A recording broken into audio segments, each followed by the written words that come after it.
Merci d'être avec nous pour ce nouveau rendez-vous divin.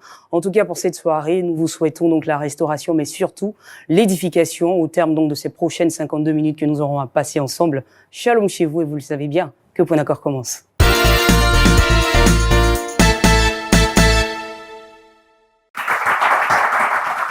Voilà. Merci beaucoup. Merci beaucoup et bonsoir. Bonsoir à tout le monde. Public, vous allez bien? Je veux sentir que vous allez bien. Allez, donnez-moi des applaudissements encore. Merci beaucoup. Voilà. Pasteur Adebayo, bonsoir. Bonsoir à toi, Dieu. Comment vous allez, pasteur? Par la grâce de Dieu, ça va. Ça va bien, ça fait plaisir d'entendre ça. Alors, public, bon, moi également, je vais bien. Je vous donne quand même quelques petites nouvelles. Je vais bien. Et quand je vois les sourires qui sont sur vos visages, je me dis, bah, c'est super parce que eux aussi se portent bien. Voilà. Alors, tout à l'heure, on va recevoir ici 2 personnes avec lesquelles on va échanger, comprendre leur histoire. Et je compte sur vous, en tout cas, pour être très attentif à ce qui va se passer, mais surtout pour nous donner effectivement vos avis, afin que par la grâce de Dieu, on puisse tous être édifiés. Le marché vous convient? D'accord. Alors, on va recevoir tout de suite notre premier invité. C'est un garçon. On va discuter avec lui. On va savoir ce qui se passe dans sa vie, pasteur Adebayo, et on va essayer de comprendre en profondeur. On le reçoit ensemble. Il s'appelle Arnaud Nonga.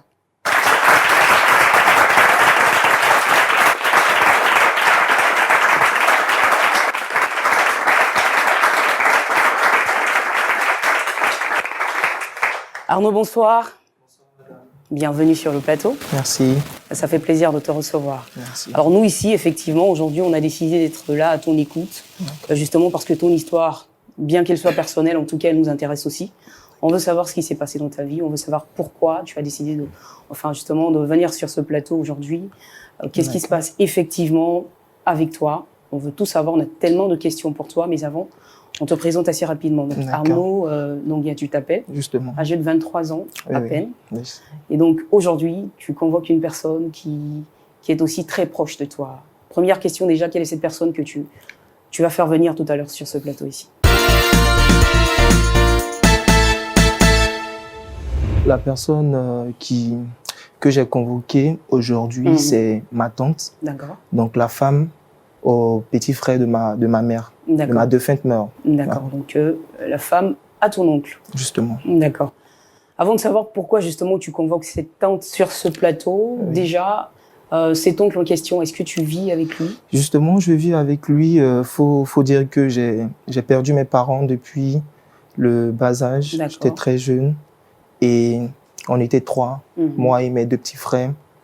Et on a après les obstacles des parents, et les différentes familles du côté de papa et maman ont décidé de nous prendre en charge. Donc moi, c'est le petit frère à ma mère qui a décidé de me prendre. D'accord. Voilà. Donc j'ai grandi avec lui jusqu'à ce que j'obtienne les différents diplômes. D'accord. Voilà. Donc ça veut dire que toute ta scolarité, en fait toute ton enfance et aussi une bonne partie de ton adolescence, justement, c'est avec cet oncle en question du côté maternel en fait que tu grandis jusqu'à ce que tu obtiennes mes différents diplômes. Ce que je veux savoir, est-ce que cet oncle en question était déjà marié avant que tu entres dans sa vie? Non. D'accord. Quand j'étais avec lui, on vivait ensemble nous deux. Et j'ai eu le CEP, BEPC.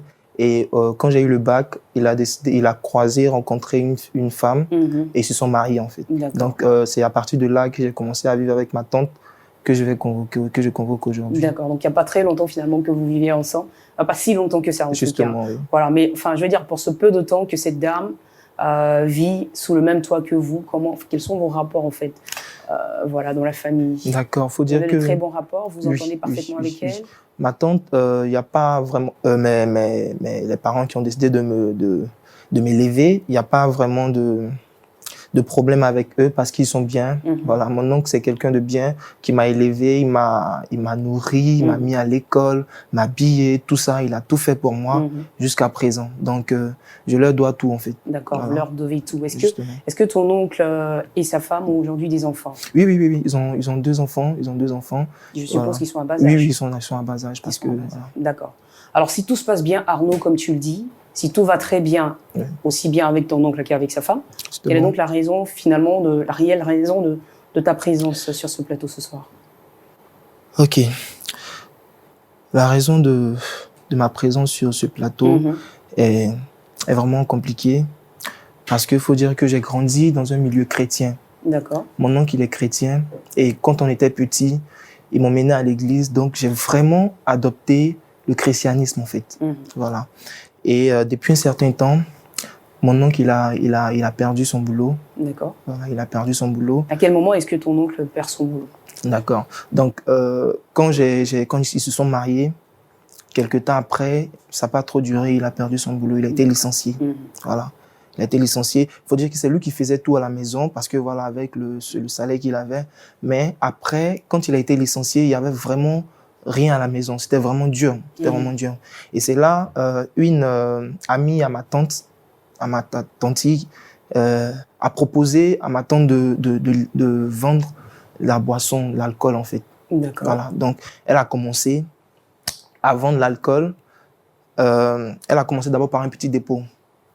Et après, ça a commencé à s'étendre. Et elle a commencé à livrer un peu partout dans la commune. Donc, on va y aller pas à pas, Arnaud. C'est-à-dire que ton oncle, après quelques années de mariage avec son épouse, malheureusement, il y a une situation difficile en fait qu'il rencontre. Il perd son boulot du jour au lendemain. Il se retrouve au chômage. Justement.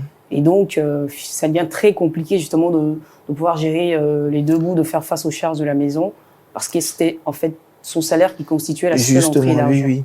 Donc, et donc, un jour, une amie à ta tante, c'est-à-dire une amie à l'épouse de ton oncle, vient lui proposer de vendre la boisson, de livrer en fait, parce que elle avait commencé et parce qu'on était dans un quartier qui était un peu bouillant en fait. D'accord. Donc, elle a dit ok, il n'y a pas de souci. Donc, elle va essayer. Elle a commencé par un petit dépôt. Alors, ce que je veux comprendre, qui fait la proposition? C'est l'ami à la tante qui fait la proposition? C'est l'ami à ma tante qui fait la proposition à ma tante. D'accord. Voilà, donc ma tante adopte le projet et elle commence à se lancer dans la vente de boissons dans le quartier. Et après, le commerce s'étend un peu partout. Et voilà, elle a commencé à bien s'installer, à vendre bien, tout ça. Et c'est avec l'argent de la boisson qu'on nourrissait la famille parce qu'elle était devenue comme un véritable poids. Et elle subvenait aux besoins de tout le monde. On ressentait plus le chômage de papa. Voilà, donc c'était un peu ça. Alors, quand vous dites qu'elle s'est lancée dans la vente de boissons alcoolisées, c'est-à-dire quoi? Elle faisait des livraisons? Les livraisons, oui. Elle livrait un peu dans le quartier. Et après, ça a commencé à s'étendre. Voilà, donc elle a commencé à livrer un peu partout. Voilà, donc son commerce a commencé à marcher. Voilà. Et à quel moment est-ce qu'on sentait véritablement que cette activité était assez rentable pour elle? Est-ce qu'il y a des périodes de la semaine où effectivement on sentait qu'il y avait... Justement, il faut dire que quand le week-end arrive comme ça, c'est mouvementé. Voilà, ça sort, les boissons sortent. Et elle était vraiment assise. Elle tenait ferme à son projet. Voilà, donc ça a commencé à donner beaucoup d'argent, tout ça. Bon, elle employait des personnes, tout ça. Et voilà. Donc, c'est un peu ça. D'accord. Alors, toi, je rappelle quand même que depuis un moment, tu as obtenu ton BTS. Jusque-là, tu as frappé son succès, en fait, à plusieurs portes. Justement. Pour obtenir du travail. Mais jusque-là, non. Tu n'as toujours pas pu obtenir du travail. Je suis titulaire d'un brevet de technicien supérieur depuis un certain temps, depuis 1 an maintenant. Donc, je fais des stages après des stages, il n'y a plus de renouvellement. Donc, je reviens encore à la maison chercher du boulot, tout ça. Et arrivé à cet moment, il faut dire que ma tante, quand elle se faisait livrer, quand elle livrait les boissons avec son livreur, là, son gérant, il arrivait que j'intervienne en fait. C'est-à-dire, je partais livrer quand le chauffeur n'était pas en bonne forme. Et quand il n'était pas bien, soit il avait des problèmes de famille, tout ça. Donc, c'est moi qui partais livrer. Mais c'était pas répétitif, en fait. Voilà. C'est-à-dire, de temps en temps, je partais faire le travail du livreur quand il n'était pas voilà, disponible. Justement. Donc, ce qui explique ma présence sur ce plateau, c'est que ma tante a vu que je cherchais du travail. Elle m'a approché, elle m'a dit, vraiment, tu cherches du travail et je vois que tu luttes pour avoir du travail. Il y a mon gérant qui vient de me gruger, qui a vraiment pris de l'argent et je veux que tu m'aides je veux que tu le remplaces, tout simplement.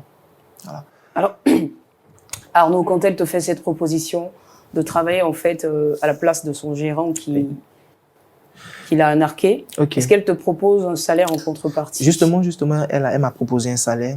Elle a proposé un salaire, elle a dit ok, il n'y a pas de souci, qu'elle va me payer chaque fin du mois. Et j'ai réfléchi en fait, je lui ai demandé un temps de réflexion parce que mes valeurs chrétiennes ne me permettait pas vraiment de faire ce boulot. J'avais pas cette conviction-là en moi de faire ce boulot. Donc elle était lancée dans la vente de boissons justement. Votre famille est chrétienne, votre oncle Ils sont chrétiens. D'accord. Voilà, ils sont chrétiens. Et j'ai approché mon oncle pour lui faire part de ce que ma tante a dit. Et il me sort une phrase. Il me dit, si tu veux pas travailler, c'est mieux, tu vas prendre tes affaires pour partir. Parce que c'est de ça, nous nourrissons ici. Donc, il y avait une sorte de pression. Donc, j'étais contraint à faire ça. Donc, je partais travailler. Donc, c'est-à-dire que finalement, tu as accepté la proposition? Finalement, j'ai accepté la proposition de ma tante. Donc, je partais travailler, j'ai fait 2 mois. Mais pendant ces 2 mois, madame, j'ai ressenti que vraiment, je n'étais pas à ma place. Et ton travail, il consistait en quoi exactement? Alors, j'étais livreur, j'accompagnais le chauffeur à partir, je partais noter, j'étais commis en fait. Donc, je notais les boissons qui sortaient et les casiers qui sortaient aussi.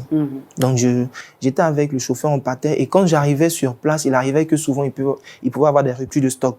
Voilà. Donc, je revenais encore prendre la boisson. Donc, je restais peut-être aux environs de 1 heure, 2 heures, tout ça. Et je restais là-bas. Et pendant ces 2 mois, j'ai vécu une expérience un peu différente. Une expérience. Le monde de la nuit ne m'appartenait pas. J'ai senti que j'étais pas à ma place, madame. Et il faut dire que les gens buvaient, je sais pas, mais sans limite.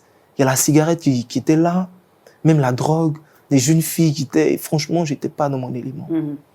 Et pendant ces 2 mois, j'ai pris la décision en moi d'arrêter. Au bout de ces 2 mois. Donc, c'est ces 2 mois. Sous la contrainte au fait de votre oncle, vous décidez de vous lancer dans cette activité. Oui. Et même si vous aviez l'impression qu'elle allait à l'encontre justement de vos convictions religieuses, oui. Vous lancez dedans parce qu'effectivement vous n'avez pas d'emploi, donc vous n'avez nulle part où aller en dehors de la maison de votre oncle. Justement. Et vous y allez, vous acceptez le travail pendant 2 mois. Pendant 2 mois. Et au bout de 2 mois, vous dites non, je ne peux plus continuer parce que je risque de perdre ma foi. Je préfère arrêter, madame. Je préfère arrêter. Parce que c'est vraiment difficile. Voilà, ton oncle qui t'a élevé durant toutes ces années, jusqu'à maintenant, qui me propose, il me met sous une pression, cette pression-là. Comment est-ce que je vais répondre? Parce que là, il me dit que si je ne travaille plus, je vais sortir de sa maison. Voilà. Et moi, je suis convaincu que je dois arrêter. Donc, c'est pour ça que je convoque ma tante pour lui dire réellement que je vais arrêter de travailler avec elle. De travailler avec elle. Et même s'il faut sortir ou prendre mes bagages, partir, je vais le faire. Parce que c'est contre ma religion. Voilà, c'est un peu ça. C'est un peu ça. Surtout pour ça que vous avez convoqué votre tante ce soir. Alors, comme c'est elle qui vous avait fait la proposition en premier, donc vous la faites venir pour lui expliquer. On lui dit, je vais lui faire comprendre, essaye de lui faire comprendre que je ne peux pas continuer. Vous ne pouvez pas continuer parce que vous avez essayé, mais non, vous êtes chrétien. Et donc, il y a des activités dans lesquelles vous avez la conviction que vous ne devez pas vous engager. Je voulais essayer. Parce que je désobéis carrément à mon oncle comme ça, à ceux mêmes qui m'ont élevé jusqu'à maintenant. Mais quand je voyais là où ça partait, il fallait que je me rétracte. Donc, c'est ce que je fais. Et c'est ce que vous avez fait. Est-ce que vous avez pris la bonne décision? Alors, Arnaud, merci en tout cas d'être venu avec ton courage. Merci. Effectivement. Est-ce que tu as pris la bonne décision? On aura l'occasion de pouvoir le vérifier tout à l'heure. Si tu es prêt maintenant, on va recevoir justement ta tante. Tu veux qu'on le fasse? Oui, d'accord. Avec nos applaudissements, on reçoit notre tante.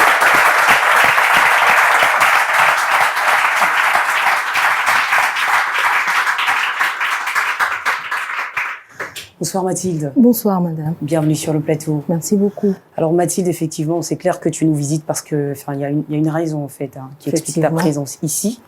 Mais avant de savoir pourquoi tu es là, j'aimerais rapidement te présenter à tout le monde. Donc tu es Mathilde, mariée depuis quelques années déjà. Effectivement. Et il se trouve que ce jeune homme tout juste à tes côtés, tu le connais très bien. Très bien. Très bien.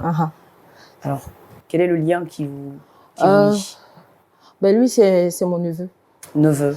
Justement, quand Mathilde dit que c'est son neveu, qu'est-ce qu'elle entend par c'est mon neveu? C'est mon neveu dans la mesure où c'est le neveu à mon mari, à mon époux et tout. Donc, je le considère même comme mon fils, comme votre fils. Alors, depuis le temps que vous vivez avec ce neveu en question, quels sont les rapports que vous avez tous deux? Quel type de personne, enfin de jeune homme est-ce qu'il est avec vous? Sa personnalité, est-ce qu'il a des traits de caractère particuliers? D'accord. On va dire que Arnaud, c'est quelqu'un de poli, très respectueux même. Il est toujours disponible, disposé pour aider et tout. Il n'a jamais boudé et tout ça. Il m'a jamais manqué de respect en tout cas. Donc en somme, c'est un jeune homme très obéissant. Oui, très bien.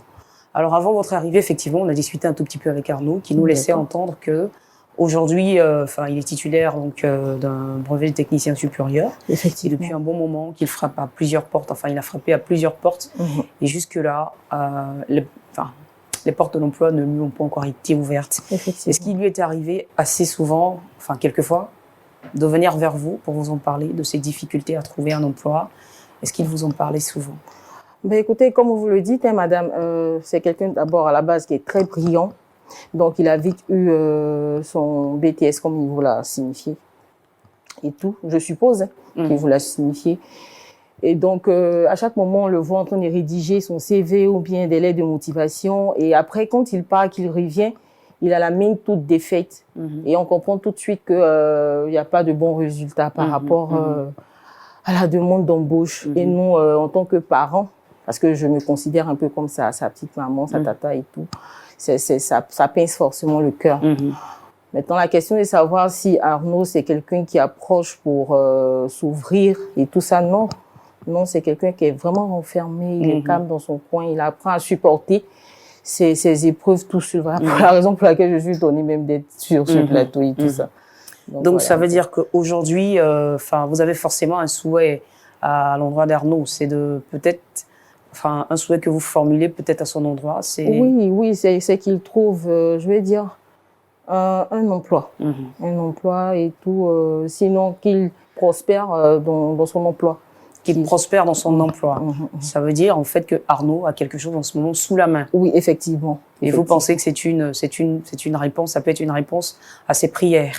Bah oui, vu que vous-même voyez il est tout bien mis et tout ça.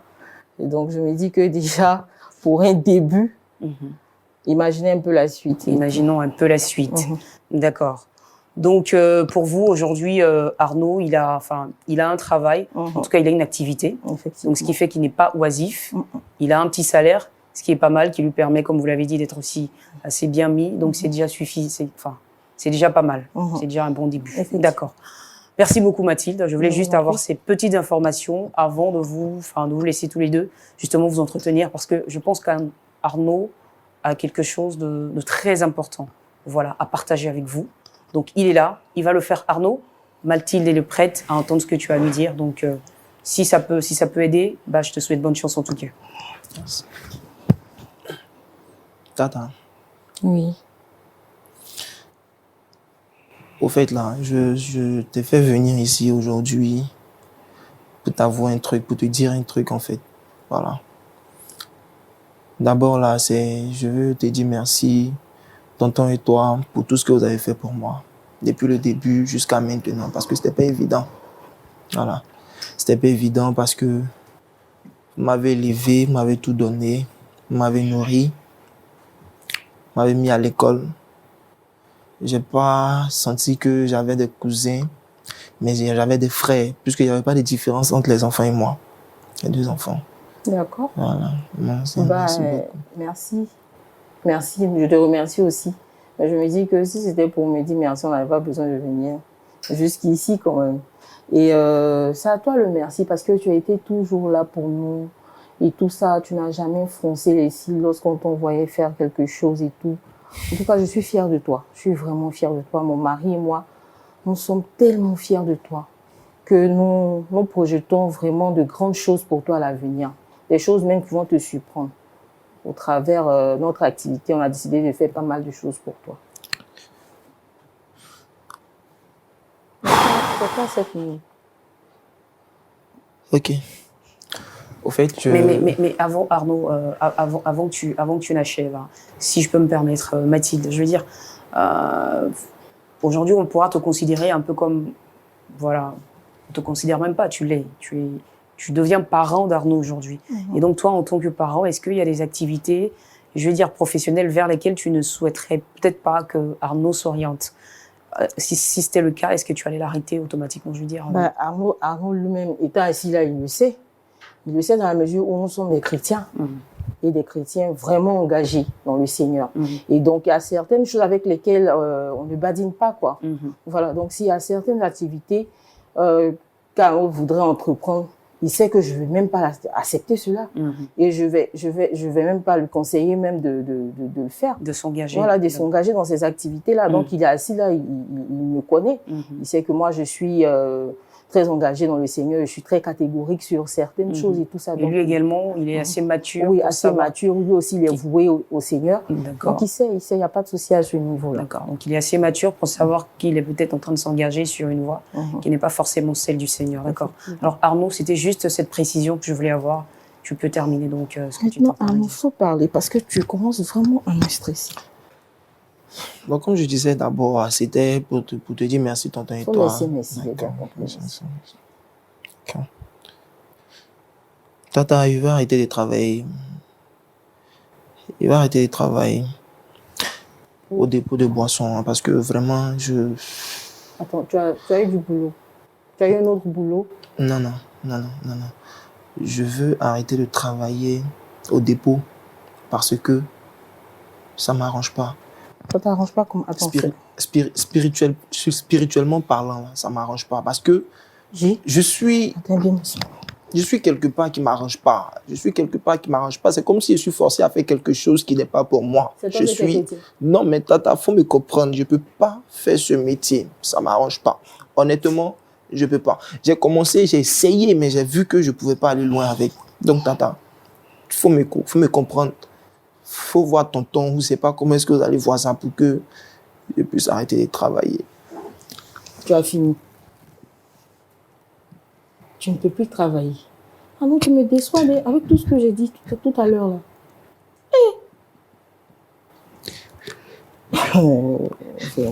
C'est toi celui qui a conviction religieuse. Moi-même là, depuis que j'ai commencé à faire je sais pas, hein, franchement, depuis que j'ai commencé à gérer mon dépôt de boissons là, je prie, tu me vois pas prier. Ma foi même a grandi. Ou bien, dès que... tu es choqué. Tu es choqué ou bien... Attends, moi je comprends pas, il faut bien m'expliquer. Qu'est-ce qu'ils t'ont fait là-bas ou bien... Tu as bu, est-ce que depuis que tu as commencé, tu bois? Tu prends l'alcool? Alors, rien à voir avec l'alcool. Avant toi-même, avant que toi je ne t'engage là, avant que mon gérant ne me fasse ce qu'il m'a fait là, hein, c'est moi-même qui partais déposer les boissons là-bas. Je n'ai jamais goûté à l'alcool. Ça ne m'a pas empêché de pouvoir développer mon business. Toi, quel problème? S'il y a un autre problème, il faut me dire, mais parce que ce que tu es en train de dire là, ça frise la paresse. Hein. Tu es paresseux. Aïe. Conviction religieuse. Maintenant, les policiers, les militaires qui vont au front, là, il y a des chrétiens là-bas, mais ils vont tirer sur leurs amis, non? Ils ne sont pas chrétiens. Tata. Non, attends. Ils ne sont pas chrétiens. Est-ce qu'eux, ils ne sont pas des chrétiens? Ok. Tata. Aïe. Ils sont chrétiens. Ils vont au fond. C'est différent de mon cas. Moi, je t'explique un fait, un problème. Je veux qu'en tant que ma tante, il faut comprendre cette histoire. Ça, franchement, je n'arrive pas à comprendre. Je ne peux pas continuer cette activité. Parce que... Tu as l'argent, tu as ici. Tu n'as rien. C'est-à-dire que le transport, même, tu as payé pour arriver ici, pour venir dire que tu as conviction religieuse. C'est dans mon argent de dépôt. C'est l'argent, là. Tu étais bien là quand ton oncle a perdu son boulot. C'est cet argent qu'on a pris pour payer les factures, les charges et tout ça, tu sais. Donc, attends, tu parles de quoi? Moi, je préfère rester au bureau. Mais ma foi a grandi. Tu penses que si Dieu n'était pas dans cette histoire, on est arrivé à ce stade où on est là? Hein? C'est parce que Dieu même, il est dedans. Je préfère rester dehors que continuer les vendre. Tu préfères rester dehors? J'espère que tu es venu avec tes bagages. Ça t'attend à la porte. Parce que ce n'est pas dans ma maison que tu vas partir. Tu as compris? Oui, je m'apprêtais même à ajouter 500 000 sur ton salaire. Je me dis, mais l'enfant, il travaille trop bien et tout ça, payer ta voiture. Mais non, mes convictions religieuses. Ah oh. Moi, je ne vais pas partir loin à l'école. C'est mon dépôt là que je connais. Si tu as ta conviction religieuse, il faut continuer. Tu as compris? Je ne sais pas sur quoi tu comptes. Mais si tu ne veux pas travailler là, il faut me dire, parce qu'il y a beaucoup qui chôment là. Ça, c'est un travail que tout de suite, là, même si j'appelle la nièce à la voisine, à notre ancienne voisine, elle va courir pour venir faire ça. Non, si tu veux pas, en tout cas, moi, c'est mon dernier mot. Si tu veux pas, tu rentres pas chez moi. C'est tout. D'accord. Ça sera votre dernier mot, mais ça ne sera pas le dernier mot dans cette émission. On va laisser justement aussi le public donner son mot dans cette affaire et dire surtout ce qu'il pense par rapport à cette situation, par rapport à votre histoire. Quelqu'un souhaiterait-il intervenir? Intervenir, des réactions, quelque part dans le public, avant bien sûr de donner la parole au pasteur Adebayo pour une analyse beaucoup plus approfondie. Et au public, personne ne souhaite intervenir là? D'accord, ici. Arnaud, sa tante, Arnaud qui est coincé aujourd'hui, qui n'a pas envie de faire un travail parce qu'il estime que ce travail, cette activité en tout cas, n'honore pas Dieu. Est-ce qu'il fait bien de tenir tête à sa tante et de décider en fait d'abandonner cette activité-là au risque effectivement de se retrouver à la rue? Voilà, je voudrais saluer le courage de notre frère Arnaud d'avoir exprimé ce qu'il ressent dans son cœur. Le fait qu'il réalise que cette activité est incompatible avec sa foi et qu'il l'exprime, c'est déjà une bonne chose, une bonne démarche. Maintenant, il n'y a qu'à voir dans le fond, est-ce qu'il y a la possibilité de l'aider, soit à conforter sa position ou à renoncer à son projet. Premièrement, il faut voir que la Bible dit que ce qui n'est pas le fruit d'une conviction, c'est le péché. Il fait un travail pour lequel il n'est pas convaincu. Il estime que faire distribuer l'alcool, c'est faire boire des innocents, les enivrer. Or, donc, la Bible dit malheur à celui qui fait boire son prochain jusqu'à enivrement. Donc, en faisant la démarche, je pense que c'est une bonne démarche. Et le Seigneur, pour qui il s'engage à renoncer à cette activité-là, je crois que Dieu pourvoira à ses besoins. C'est vrai que toute activité dans ce monde peut rapporter beaucoup d'argent. La Bible dit, mais en tout cas, nous sommes libres de faire ce que nous voulons, mais tout n'est pas utile. Alors, s'il estime que pour sa foi, ça va souiller sa vie, sa communion avec le Seigneur va prendre un coup, il fait bien de faire cette démarche auprès de sa tante et puis leur demander s'il y a une possibilité, en diversifiant leurs activités, de lui permettre de faire une autre activité, mais qui est différente de la vente de l'alcool. Voilà, donc je voudrais saluer le courage de notre jeune frère et dire que vraiment, par rapport à l'éthique chrétienne, il a fait une bonne démarche, il a fait un bon choix et je crois que Dieu va honorer son engagement. Merci beaucoup, Ancien. Une autre intervention, réaction dans le public, d'accord. On va aider à passer le micro avec la production de l'autre côté. Oui, allez, prenez-le. Qui veut intervenir? Voilà. J'interviens aussi pour soutenir mon frère parce que tout ce qui n'est pas le fruit d'une conviction est péché. C'est ce que la Bible nous dit. Et je prends le cas de Éphésiens 6, verset 1 qui dit « Enfants, obéissez à vos parents. » Mais quoi? Selon le Seigneur. Parce que quoi? Cela est juste. Et la Bible va plus loin pour dire que Dieu prend plaisir à la justice. La justice qui est l'activité qui consiste à accomplir ce qui est juste. Ce que Dieu dit, c'est ce qu'on doit faire. Avec amour, avec joie. Donc, Arnaud, je te soutiens dans la mesure où non seulement tu as décidé de suivre le Seigneur, pas parce que tu as voulu résister à ta maman, pas parce que tu as voulu résister, mais parce que tu as voulu plaire à Dieu. Vaut mieux plaire à Dieu que de plaire aux hommes. Parce que si un jour les hommes t'ont abandonné, tous les jours Dieu va jamais t'abandonner. Ça c'est sûr. Et je suis convaincu que tôt ou tard, maman ou papa vont revenir à la raison. Parce que si elle a dit qu'elle est chrétienne, devant Dieu et devant les hommes, Dieu l'a entendu, Satan l'a entendu et ses démons. Forcé, comme on le dit dans le jargon, Dieu va permettre à ce que la vérité puisse sortir et que la vérité triomphe. Amen. Voilà pourquoi la Bible dit, le Fils de l'homme a apparu pour détruire les œuvres du diable, afin que sur une chose, on ne voit plus trop ça. Amen. À nous, tôt ou tard, Dieu est ta consolation. Le Saint-Esprit est avec toi. Amen. Merci beaucoup, Samuel. J'ai bien retenu, hein. D'accord. Voilà, c'est gentil.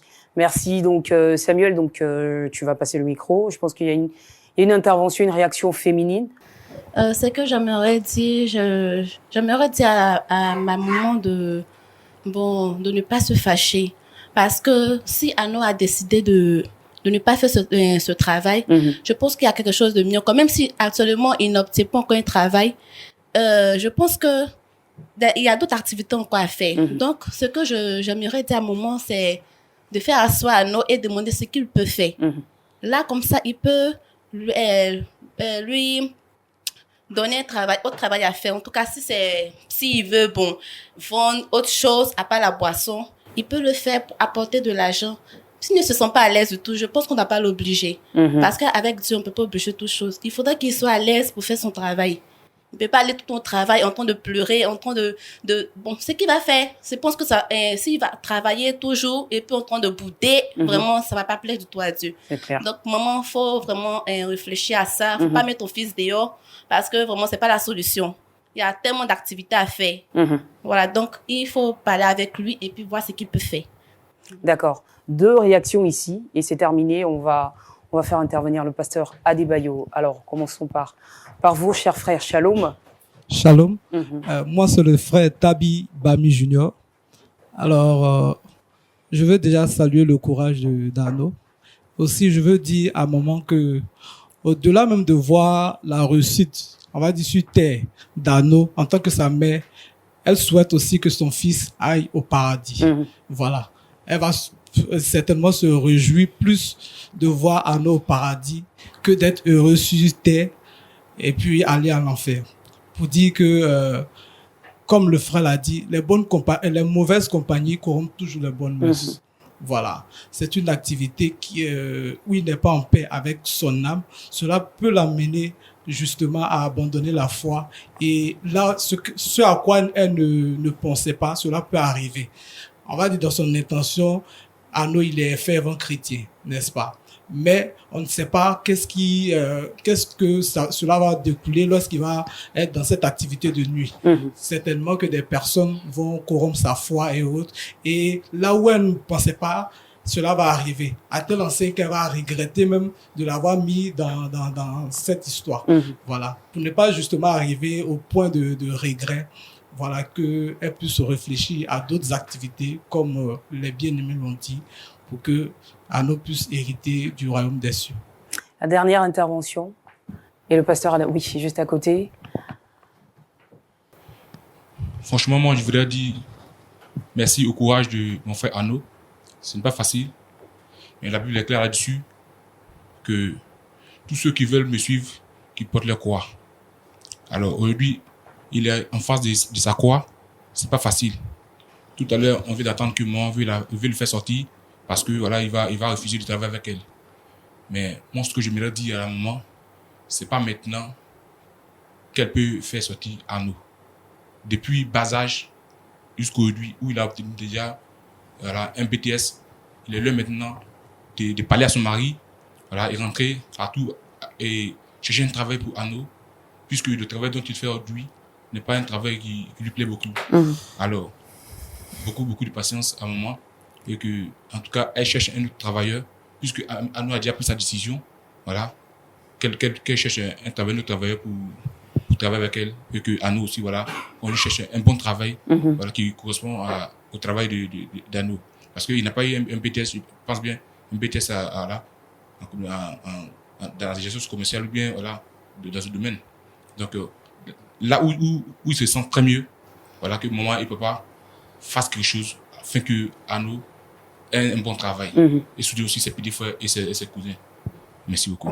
D'accord. Merci beaucoup. Mais est-ce que finalement, la grande question, est-ce que est-ce que la solution, c'est de remplacer Arnaud par une autre personne? Est-ce que c'est ça réellement la solution? Le problème, c'est peut-être l'activité en elle-même qui pose le problème. Mais en tout cas, merci. Applaudissez-vous très fort. Merci pour Merci pour toutes ces réactions. Pasteur Adebayo, re-shalom à vous. Salut Claudia. Voilà. Donc beaucoup de personnes ont parlé effectivement parce que le sujet est quand même assez intéressant. On parle ici, on est vraiment dans le milieu professionnel, donc effectivement le jeune chrétien en milieu professionnel, qu'est-ce que ça donne? On a une très belle situation aujourd'hui sur laquelle probablement vous avez forcément beaucoup de choses à dire, pasteur Adebayo.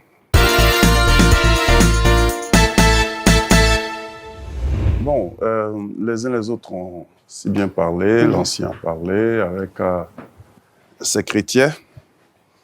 Je ne sais pas ce que je peux dire de plus, citer quelques références. Certains vont dire que concernent véritablement la situation, d'autres à peu près. Seulement, je voudrais dire que cette situation pose deux problèmes.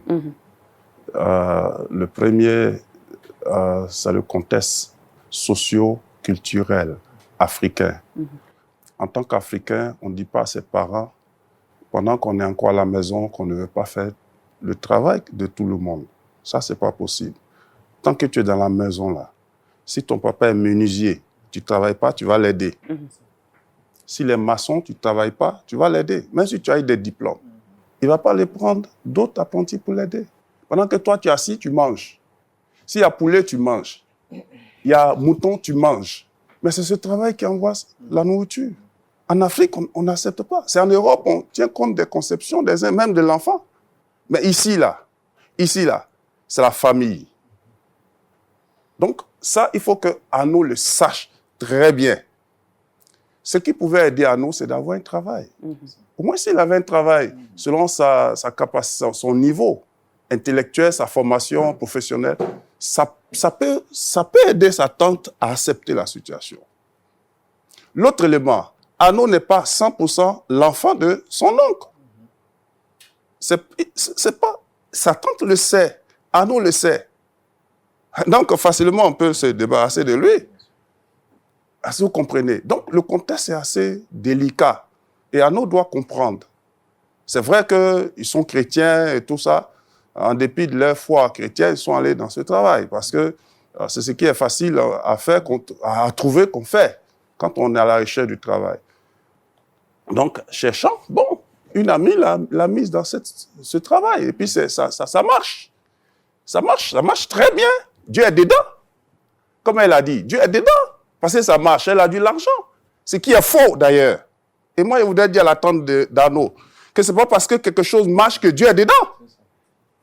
Mais je suis choqué, excusez-moi. Attention. Il y a des activités. Mais ceux qui vendent la drogue, là, ça ne marche pas? Ça marche. Mais ils vendent la drogue aux gens qui s'en vont faire commettre des gaffes, des assassinats. Mais ça marche. Des millions. Et des milliards même. Et ce n'est pas pour cela que Dieu est dedans. Donc, il faut qu'elle fasse très attention. Je pourrais dire que... parce qu'elle a dit une chose, que elle, ça ne la dérange pas. Ça ne me dérange pas du tout, ce travail-là. Je le fais, je suis à l'aise. Et d'ailleurs, ma foi a augmenté. Moi, je suis surpris qu'elle dise que... Tu m'excuses, hein, madame, que ta foi a augmenté. Je ne sais pas, la foi vient de quoi? La foi vient de la parole de Dieu. C'est quand on met la parole de Dieu en pratique que la foi augmente. Mais pas quand on va contre... Je ne dis pas... Attention. L'autre problème majeur même que je voulais souligner, c'est l'éthique dans la vente de la boisson. C'est ça. C'est un débat même en milieu chrétien. Et je dirais que là, il y a deux tendances, ou il y a trois tendances. La première tendance, c'est que c'est permis. On peut vendre l'alcool, ça ne pose pas de problème. Et une des raisons qu'on avance, si on ne vendait pas l'alcool, avec quoi vous allez faire la Sainte-Seine? Beaucoup le disent. Donc, on vous rend un service. On vous rend un service, mais je vous donne de passage que beaucoup d'églises ne font plus plusieurs ne font plus la Sainte-Seine avec le vin qui saoule les gens. Il faut avoir du jus de raisin. Plusieurs églises. Mais ce n'est pas un péché de faire la Sainte-Seine avec du vin non plus. Et l'autre élément, l'autre tendance, c'est que c'est diabolique. C'est le fait que ça saoule les gens, le fait que ça commet des gaffes, ça fasse des dégâts, ce n'est pas de Dieu. Ça, c'est d'abord la tendance. Et puis, cette tendance soutient a comme raison le psaume 1.1. En compagnie des moqueurs. L'expression moqueur, c'est des saoulards, des gens qui ont bu quand ils se moquent. des buveurs de vin, ils racontent n'importe quoi jusqu'à Dieu devient leur objet de causerie. Imaginez-vous un chrétien qui ouvre un dépôt. Et à entendre Arnaud, ce n'est pas seulement un dépôt de boissons, mais il y a aussi un coin de détail, comment on dit ça, où les gens vont boire aussi, tout ça. Et même si c'est un simple lieu de dépôt, mais il va livrer dans les bars. Il va livrer dans beaucoup de lieux. Donc, il côtoie ces gens. Et la dernière tendance, c'est ceux qui disent qu'ils sont neutres. Entendez-vous? De façon que ce soit l'un, que ce soit l'autre, ce qui est bon là, amenez-nous, on accepte. Il y a des gens qui n'ont jamais de position et puis qui n'acceptent pas qu'on discute sur des positions ou des options ou des vérités ou des pratiques. Il y en a qui disent non, ça c'est pas chrétien. Pourquoi vous discutez sur la... Il y a des gens qui disent, il y a des religions même qui disent, on ne discute pas sur l'affaire de Dieu. Mais laissez-moi vous dire une chose.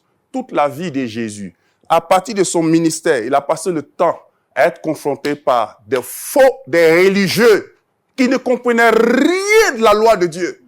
Jésus était obligé d'expliquer au peuple, d'enseigner, de corriger des vérités déformées que même ceux qui se prétendaient être docteurs de la loi ne comprenaient rien. Vous comprenez? Même dans Jean chapitre 3, le verset 1 à 5, avec Nicodème. Nicodème ne comprenait rien. Il ne comprenait rien.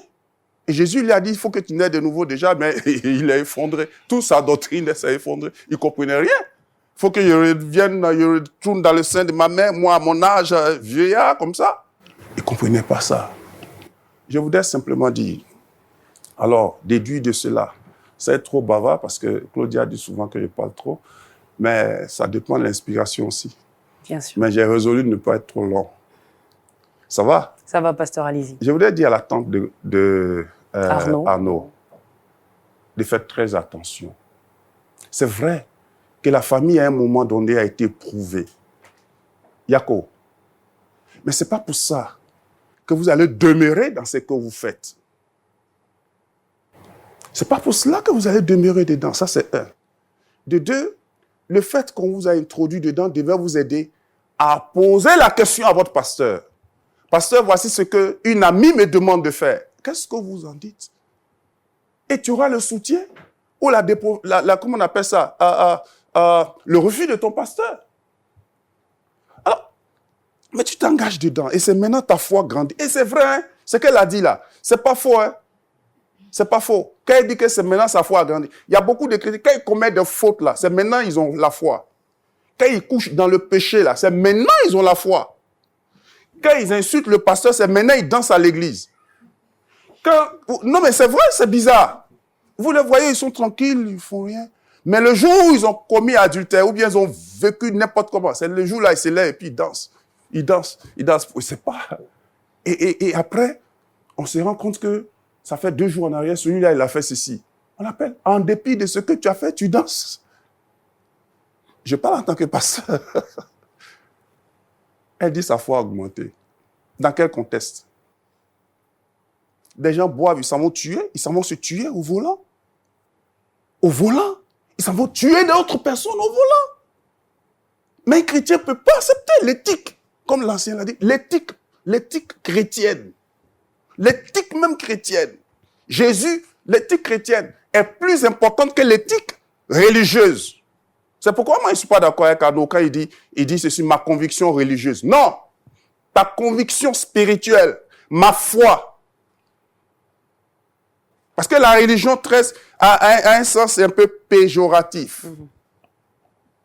Vous comprenez? Parce qu'on parle de l'effort de l'homme pour atteindre Dieu, alors que c'est Dieu qui est venu vers nous. Alors, Arnaud, je ne dis pas que ta démarche est mauvaise, mais seulement tu es dans un contexte difficile. Africain n'accepte pas ça. Un enfant en Afrique ne dit jamais à ses parents, je ne fais pas ton travail là. On a été tous des enfants. Le papa te dit, tu veux jouer au ballon, il dit, viens ici. Il est menuisier. Moi, mon papa fait la menuiserie. Il dit, c'était sa profession. Il attrape le bois. Pendant que tu vois tes amis sont en train de jouer, il attrape. Il faut partir, tu vas voir. On n'est pas allé à l'école. Il n'y a pas cours l'après-midi. Et puis tu attrapes. Et tu pleures, mais tu attrapes. Tu es là, tu l'aides. Il va aller prendre qui? C'est de là que tu vas avoir de l'argent. Alors donc, ce qu'il faut faire, qu'est-ce qu'il faut faire? La solution, c'est ça. Qu'est-ce qu'il faut faire? Exactement. Il faut retourner. Déjà, tu as déjà dit à ta... S'il était venu seul, on lui aurait dit, va trouver le pasteur. Avec l'aide de ton pasteur, tu pourras résoudre ce problème-là. Ce n'est pas encore gâté. Il faut l'aide du pasteur. Mais seulement la tante est au courant. Elle est déjà au courant. Elle a dit à tata, tu ne vas même pas avoir l'occasion d'entrer dans la maison. Tes bagages vont te trouver dehors. Alors, je vais dire à la tante, comme tout le monde t'a demandé pardon, de mettre à bas la terre. De revoir un peu la position. Et puis, de temporiser, de ne pas le chasser, parce que il faut considérer que vous êtes en Jésus. Vous êtes en Jésus. Et j'avais une question quand elle parlait. Est-ce que Mathilde. Mathilde, non, je voulais l'appeler le nom de son époux, pas son nom directement. Alors, madame, je ne sais pas, bon, tante de Arnaud, est-ce que quelqu'un t'a jamais dit que le travail que tu fais en tant que chrétien est mal placé? Ou alors ta conscience t'a jamais quelque part dérangé un peu, inquiété? C'est la question que je pose. Tu peux me répondre? Est-ce que tu as eu un peu peur souvent? Si, quelquefois. Ta conscience t'a souvent dérangé? Quelquefois, si. Quelquefois. Pourquoi tu n'as pas pris soin de fléchir les genoux? C'est pas parce que ça marche, c'est parce qu'il y a de l'argent. Attention, beaucoup de chrétiens sont enfoncés dans les ténèbres à cause de l'argent. À cause de l'argent, je vous assure, ils font n'importe quoi. Même aujourd'hui, on vend l'évangile dans les églises. Oui, on vend les évangiles dans les églises. Et il y en a qui soutiennent ça. C'est quelle Bible qui le dit? Aucune Bible ne le dit. Jésus ne l'a jamais fait. Jésus ne l'a jamais fait. Paul ne l'a jamais fait. Je lisais, je méditais ce matin, hier, avec notre culte de famille à la maison. Et Paul dit, j'ai connu la faim. J'ai eu faim. Aujourd'hui, on grossit, le ventre grossit. Même quand on ne grossit pas, on enfouit de l'argent dans les banques en tant que pasteur. C'est pas mauvais. Mais le mal, comment on a eu cet argent? C'est ça le mal. C'est pas mauvais d'accumuler de l'argent dans les banques. C'est pas mauvais. Mais comment tu as eu cet argent? En vendant la grâce de Dieu, qui n'est pas à vendre, qui est un don précieux, qui a été acquis par le sang précieux de Jésus. Dieu a payé. Et Paul dit dans 1 Corinthiens 6:20, vous avez été racheté à un grand prix. C'est l'argent. Ce prix-là coûte combien? Excusez-moi d'élever la voix, je ne suis pas d'accord qu'on vende la grâce de Dieu. On ne vend pas les prières. On ne vend pas les bénédictions de Dieu. Lorsque le chrétien est exaucé, il peut venir être reconnaissant à Dieu. On ne l'oblige pas non plus. On ne dit pas, Dieu a exaucé ta prière, viens. Ça, c'est encore l'escroquerie. Excusez-moi. Je sais qu'il y en a qui ne vont pas accepter ça. Mais moi, l'évangile que je lis dit non. Que chacun donne comme il a résolu, sans contrainte ni tristesse. Mais aujourd'hui, il y en a qui donnent et puis ils murmurent après. Ou bien le mari les poursuit avec un pilon. Où est mon sac de riz? Te souviens, Claudia? Bien sûr. C'est inadmissible. Excusez-moi de le dire. Ça me fait mal au cœur. Il y a un frère qui était dans un pays étranger. C'est hier soir, il me parlait, un de mes chrétiens, qui a eu du travail dans une université. Il me parlait hier, justement, de cette situation. Il dit, il ne reconnaît plus l'église. Il ne reconnaît plus. Quelqu'un est tenu, il faut venir donner l'argent. Quelqu'un fait, il faut donner l'argent. Quelqu'un saute, il faut venir donner l'argent. Mais je ne comprends pas. L'église est plus centrée sur l'argent que sur une seule personne, Jésus-Christ de Nazareth, qui n'est pas à vendre, qui n'est pas acheté. Je vous assure, il y a une conviction que Dieu m'a. Tu m'excuses, Claudia. La conviction, ceux qui vendent la grâce de Dieu rendront compte à Dieu. Oui. Et ceux qui achètent la grâce de Dieu aussi rendront compte à Dieu. Celui qui vend, celui qui achète aura un compte à rendre à Dieu. Oui. Il ne faut pas penser que tu as escroqué. Toi-même, tu as un compte à Dieu. Tu vas acheter la grâce de Dieu. Dans Actes chapitre 8, Simon voulait acheter le pouvoir, la puissance de Dieu. Pierre lui a dit quoi? Que ton arrêt périsse avec toi. Et je vois que tu es un fief malin. Réponds-toi. S'il est possible que tu sois pardonné. J'ai été impressionné. Pierre dit, s'il est possible encore que tu sois pardonné. Attention, pasteur, n'imitez pas. Parce que les gars ont de grosses voitures, les voitures même auxquelles certains fonctionnaires d'un certain rang ne peuvent pas souffrir. Alors toi, tu vas convoiter ça. Ah, moi, je sais pourquoi je suis venu à Jésus. C'est pour aller au ciel. Ce n'est pas pour hériter de ce monde. Non. Maintenant, l'autre élément. J'ai dit accumuler de l'argent. Mais on accumule l'argent pendant que les chrétiens, on leur dit de donner encore. On prie, va chercher du travail, va chercher du travail. S'il te plaît, madame, écoute ta conscience. Les théologiens ont défini la conscience comme étant la voix de Dieu à l'intérieur de l'homme. Ça dit, quelqu'un peut ne pas aller à l'église, hein, mais Dieu lui parle par sa conscience. Donc, écoute la voix de Dieu. Ne regarde pas à ce que tu gagnes. Comme le monde le dit, les fins justifient les moyens. Non. Il y a des païens même qui insultent Dieu et puis les commerces marchent ce jour-là. Vrai ou faux? Vrai. Fais attention. Ton petit là, ton jeune là, prends-le. Il ne faut pas aller contre sa conviction. C'est vrai qu'on est africain, mais prends-le. Et puis aller. Peut-être, il y a une autre pensée, c'est qu'il veut sauver cette famille. Dieu passe par lui. Il t'a parlé, tu n'as pas accepté. Il a parlé à ton mari. Va lui demander si Dieu ne lui a jamais parlé. Je suis convaincu que Dieu lui a parlé. Il n'a pas accepté. Mais lui, au moins, il a entendu. Il a écouté la voix de Dieu. Il veut vous sauver. Et puis, il est prêt à faire des sacrifices, tu vois. Tu n'étais pas là. Il a dit que lui, il est prêt à quitter. Si on doit le chasser, ce n'est pas lui-même qui quitte, il est prêt. Et je voudrais te dire, Arnaud, que décider d'obéir à Dieu, c'est mourir aussi. Accepter de mourir. Si tu ne portes ta croix, que tu ne suis Jésus, tu ne peux être son disciple. Alors, je te souhaite une bonne décision. Bien qu'on soit africain, c'est pas parce qu'on est africain, on va obéir n'importe comment. Quelqu'un l'a dit dans Éphésiens 6:1. Enfin, obéissez au Seigneur, à vos parents selon le Seigneur, pas selon leurs convictions. Est-ce que tu sais où il est, comme lui l'a dit? Est-ce que tu sais dans quelle situation il est? Peut-être qu'il a commencé à s'affaiblir. Peut-être qu'il a déjà goûté. Ou sa tête a commencé à tourner. Tu n'as jamais goûté à nous? Un peu. Tu ne veux pas répondre? On a dit, mais justement, tu veux un soulard dans ta maison, madame, qui va vous frapper vous tous? Lui-même, l'autre, elle a détourné un peu. Lui, il va te vendre toi-même? Non. Quelqu'un te dit, il veut marcher avec Jésus. Encourage-le. Tu es une chrétienne, encourage-le. Moi, je ne te dis pas d'arrêter ton travail. C'est une conviction personnelle. Parce qu'on l'a dit qu'il y a plusieurs tendances. Il y en a qui disent que c'est bon.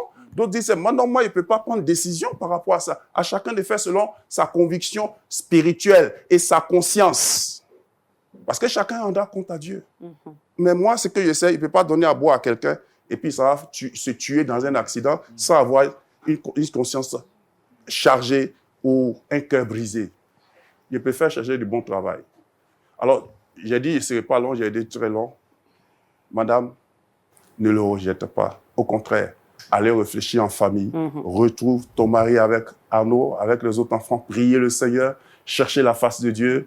Et c'est au contraire un moment pour vous de voir qu'est-ce qu'il faut faire pour la famille, voir plus loin. Au lieu de laisser les chrétiens vous taxer de quoi, vous jeter des pierres, ceux-là, ils ne sont pas spirituels. Je vous assure, il n'y a pas de chrétiens qui vous calomnient. Pourquoi ceux-là vendent, ils disent qu'ils sont chrétiens maintenant?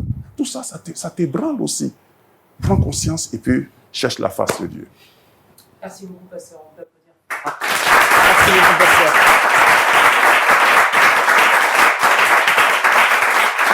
Alors, Arnaud et Mathilde, avant bien sûr que le pasteur Adebayo nous recommande tous, et surtout vous, à la grâce du Seigneur, est-ce que tu penses être en mesure de dire quelque chose avant de partir de ce plateau? Je pense que je vais laisser tout dans la main de Dieu. Nous allons prier et puis Dieu va nous inspirer tous. Parce que, à écouter le pasteur, notre papa, il a révélé des choses essentielles. Souvent, c'est bon d'agir avec la sagesse et de savoir beaucoup de choses. Voilà. Et c'est clair, donc. Normalement, tenir tête à ses parents, c'est pas tellement bien. Mais bon, il a énuméré aussi que ma démarche n'était pas totalement mauvaise, en fait. Voilà. Donc, c'était un peu ça. On va prier pour voir dans quelle mesure Dieu va nous aider. C'est clair. Et je crois que ce Dieu-là, forcément, qui entend et qui répond, il vous aidera forcément à trouver la bonne solution. Mathilde, de ton côté, est-ce que tu penses être en mesure, là, ce soir, sur ce plateau, avant de partir, de nous dire quelque chose aussi? D'accord. J'aimerais remercier le pasteur et le public pour leurs différents conseils, leur apport.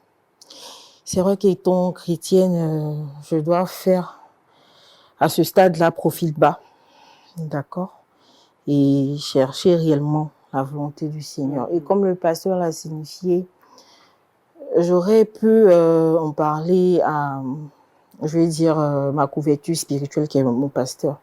Et je ne l'ai pas fait tout de suite là, à ce stade. Je ne sais pas si je vais pouvoir arrêter mon activité parce que c'est grâce à cette activité-là, je fais tout, je parviens à subvenir à nos charges. Et voilà. Parce que le mari Donc, travaille toujours, voilà. en fait, ouais. Donc, tout de suite, je ne peux pas dire devant tout le monde ici, parce que ce serait mentir aussi, que je vais arrêter sur le champ.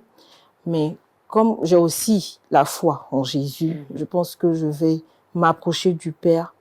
Je vais d'abord crier à lui pour une repentance et tout. Et surtout, il ne faut pas, je veux dire, il faut associer également ton mari à cette démarche. Effectivement. On l'a pas vu sur ce plateau, mais je pense qu'il est très impliqué. Effectivement, je vais lui en parler parce que lui-même, il est le comptable de... Il est le comptable, en fait. Apparemment, c'est un business familial, donc... Il est le comptable de l'activité. Donc, je pense que tous à la maison, on va s'asseoir en tant qu'enfant de Dieu. Et puis, on va Avec l'aide de votre pasteur. Avec l'aide de notre pasteur, qui est essentiel. C'est vraiment indispensable. Et on va chercher Dieu. On va chercher Dieu. Je pense que le Seigneur va nous aider dans ce sens-là. C'est clair. Merci beaucoup Mathilde, merci Arnaud d'avoir trouvé justement cette solution pour l'instant. Et je crois que forcément Dieu continuera donc à résoudre ce problème-là jusqu'à la fin. Pasteur Adebayo, on peut prier avant de se quitter. Je voudrais juste dire que le Seigneur vous aidera à trouver une solution. C'est déjà bon de comprendre, d'avoir conscience qu'il faut réfléchir sur la situation. Voilà, c'est déjà bon. Et dans la prière, avec l'aide de votre pasteur, vous allez vous en sortir et voir comment progressivement peut-être changer d'activité en investissant ailleurs, sans arrêter brusquement, mais en investissant ailleurs, parallèlement, et puis réduire l'autre jusqu'à ce que vous finissiez avec. C'est possible. Nous te bénissons, notre Dieu. Merci pour ce beau cas qui, je crois bien, va droit, Seigneur, dans le cœur de plusieurs téléspectateurs et qui, en même temps, les délivre de ce fardeau qu'ils portaient et qui les alourdissait, qui les empêchait d'évoluer, qui peut-être les enlevait de la foi ou est en train de les éloigner de toi. Je voudrais te prier, au nom de Jésus, avec le public, invoquer ton nom, Seigneur, avec cette assemblée d'Adjamé. Nous crions à toi pour le bien-être de tous tes enfants, Seigneur, de tous les frères, de toutes les sœurs, de ton Église, de tes enfants en difficulté. Viens les aider. Il y en a qui sont obligés de faire un travail. Seigneur Dieu Tout-Puissant, en résistant à leur conscience, en résistant à la voix du Saint-Esprit, Père, et faisant croire que ça va alors qu'ils sont en train de s'effondrer totalement, de s'appauvrir de la présence de Dieu. Père, sauve-les, délivre-les. C'est peut-être pas l'alcool, c'est peut-être la drogue, c'est peut-être la cigarette, c'est peut-être des choses interdites par la loi, Seigneur, et qui détruisent la société, des choses contre l'éthique même chrétienne. Père, sauve et délivre. Que toute la gloire te revienne. Merci pour ce cas. Père, que ce cas soit une bénédiction pour les autres. Au nom de Jésus. Merci de les aider. D'aider tous ceux qui sont dans ces cas similaires à sortir victorieux et à te glorifier. Béni sois-tu. Merci pour ce public au nom de Jésus. Amen. Amen. Et on applaudit très fort. Merci beaucoup à tout le monde. Merci, Pasteur Adebayo. Merci à vous, public. Retournez chez vous, bien sûr, avec la grâce de Dieu. Et puis, avant de partir, la seule chose que j'aimerais vous dire, à vous qui nous avez suivis depuis donc le démarrage de cette émission, c'est simplement de nous exhorter tous, effectivement, à rechercher premièrement le royaume des cieux. Et c'est clair que Jésus-Christ nous donnera ensuite ce que nous lui demandons. Si vous donc, vous aviez donc été probablement à la place d'Arnaud, quel aurait été votre choix? La question est posée, le débat est ouvert. Et naturellement, on peut se poursuivre chez vous. Bonsoir.